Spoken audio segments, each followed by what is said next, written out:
Queridos irmãos, saúde e paz. É com prazer que aceitei o convite do pastor Oswaldo para compartilhar com vocês da Igreja Congregacional em Ponte de Sor uma mensagem da Palavra de Deus. Devido à pandemia, nosso projeto de estar com os amados ano passado não se concretizou. Todavia, se Deus permitir, é possível que neste ano estejamos aí para cooperar com os amados na evangelização. A nossa meditação, amado, está baseada em Lamentações, capítulo 3, versículo 21, que diz assim: quero trazer à memória o que me pode dar esperança. Oremos ao Senhor. Querido Pai, graças te damos por Tua palavra. Fala conosco através dela. Em nome de Jesus. Amém. Amados, a lamentação de Jeremias em forma de elegia, isto é, de poema com conteúdo triste e melancólico, devido ao cativeiro na Babilônia, quando, em 586 a.C., Nabucodonosor capturou Jerusalém, expressa o sentimento do profeta pela situação do seu povo, agora desprovido da possibilidade em uma vida livre. Todavia, exercendo a sua função profética, Jeremias se levanta como arauto de Deus e pronuncia uma frase que serviria de estímulo a ele mesmo, como também ao seu povo. Quero trazer à memória o que me pode dar esperança.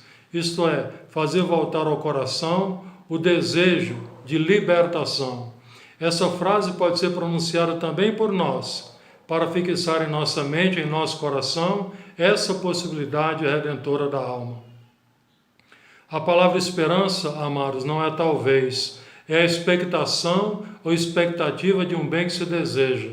A base da esperança é a fé. O salmista Davi, em sua oração no Salmo 39, versículo 7, disse: e eu, Senhor, que espero, Tu és a minha esperança. Esperança tem um sentido de perseverança e de ação.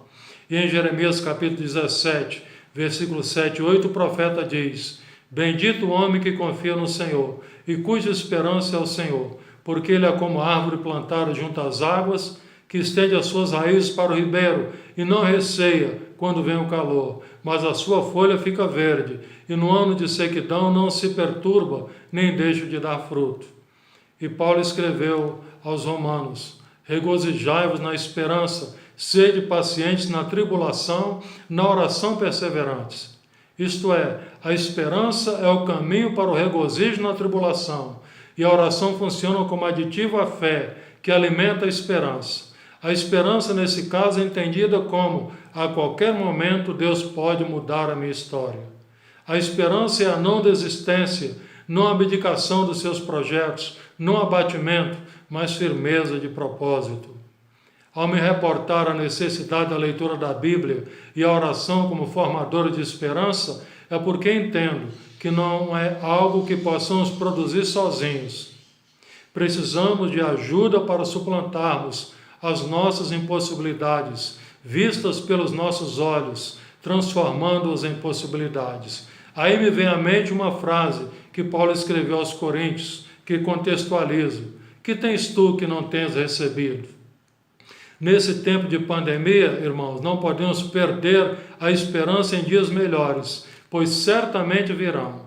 Também não devemos dar ouvidos às pessoas que procedem hoje como os inimigos de Neemias, Sambalá e Tobias, que queriam desanimá-lo e impedi-lo de reconstruir os muros de Jerusalém. São pessoas que negam as possibilidades e são mensageiras do caos. Tanto em Portugal como no Brasil, vemos muitas pessoas morrendo, ou a morrer, como dizem os irmãos, e muitas vezes pensamos: serei eu o próximo ou alguém da minha família? Sim, amados, não podemos esconder a desordem pandêmica na qual vivemos. Nossa inquietação e nosso medo, devido à gravidade da situação, não podemos esconder. Há pessoas que perderam emprego, a fome bate à porta de muitos, as internações hospitalares se avolumam, não há vagas nos hospitais, e nem há UTI para todos. Todavia, amados, lembremos-nos que não estamos sozinhos. O Senhor está conosco. Ele é a nossa esperança em dias melhores. Ele abre portas, oferece solução e enxuga nossas lágrimas. porque eu, o Senhor teu Deus, te tomo pela tua mão direita e te digo, não temas que eu te ajudo. Eis que porém um caminho no deserto e rios no ermo. Glórias ao Senhor. Paulo, na carta aos crentes de Éfeso, diz que eles, antes de conhecer a Cristo como Salvador, estavam sem esperança e sem Deus no mundo, mas agora foram aproximados da fonte da esperança pelo sangue de Cristo. A esperança do cego Bartimeu, amados, era receber uma esmola para a sua alimentação diária. Quando, à margem do caminho, ouviu falar em Jesus, brotou dentro de si algo novo e revolucionário, a esperança no milagre, de poder enxergar. E assim aconteceu quando o Senhor lhe perguntou, que queres que eu lhe faça? E ele respondeu, mestre, que eu torne a ver. E passou a seguir a Cristo. Louvado seja o nome do Senhor. O Senhor Jesus tornou-se para Jairo, o chefe da sinagoga, a única esperança de cura para sua filha, como está escrito em Marcos capítulo 5, versículos 21 a 23. Ele prostrou-se aos pés do Senhor e insistentemente lhe suplicou, minha filhinha está à morte, vem, impõe as mãos sobre ela, para que seja salva e viverá. Jesus foi com ele. No caminho, uma mulher que sofria de fluxo sanguíneo e que gastara todos os seus bens com os médicos sem obter a cura, cheia de esperança, tocou na roupa de Jesus e foi completamente curada. Continuando a caminhada em direção à casa de Jairo, alguns homens falaram ao chefe da sinagoga, tua filha morreu, por que ainda incomodas o mestre?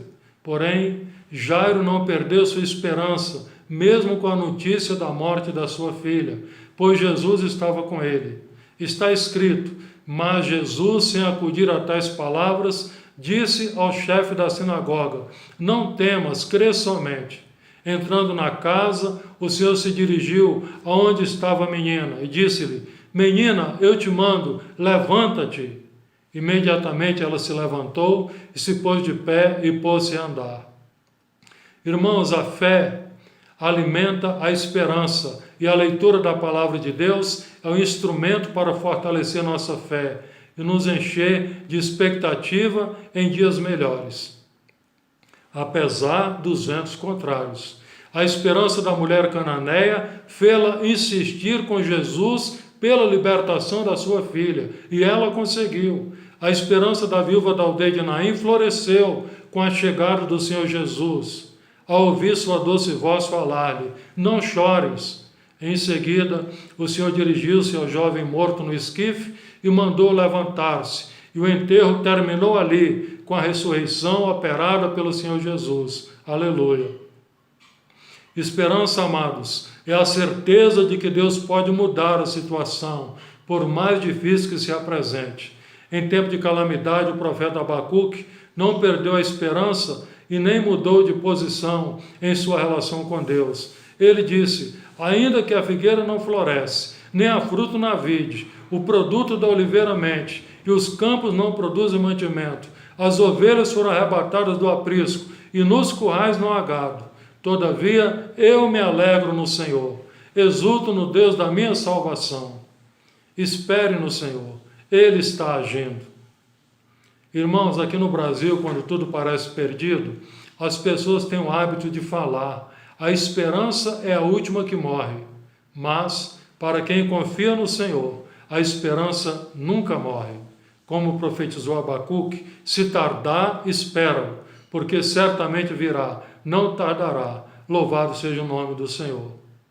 O justo, ainda morrendo, tem esperança, disse Salomão. Isto porque logo à frente está a ressurreição. Fale para o Senhor das suas preocupações, decepções, sofrimentos e angústias. Fale também sobre seus medos. Ele renovará a sua esperança e mostrará a solução para a sua crise. Ele sempre tem uma provisão para os que nele esperam. Amados, não conseguiremos vencer sozinhos. Como servos, dependemos do Senhor. A leitura da Bíblia e a oração fortalecerão nossa esperança na vitória, apesar dos ventos contrários. O profeta Elias avisou ao rei Acabe que Deus faria chover para acabar a seca em Israel. Então, com esperança, Elias subiu ao Monte Carmelo, encurvou-se à terra e colocou o rosto entre os joelhos em posição de oração. Em seguida pediu ao jovem que o acompanhava para olhar se tinha alguma nuvem no céu. Isso por 7 vezes. Na 7ª vez, o rapaz disse a Elias: eis que se levanta do mar uma nuvem pequena, como a palma da mão do homem. Dentro em pouco, os céus se enegreceram com nuvens e vento, e caiu grande chuva. Louvado seja Deus.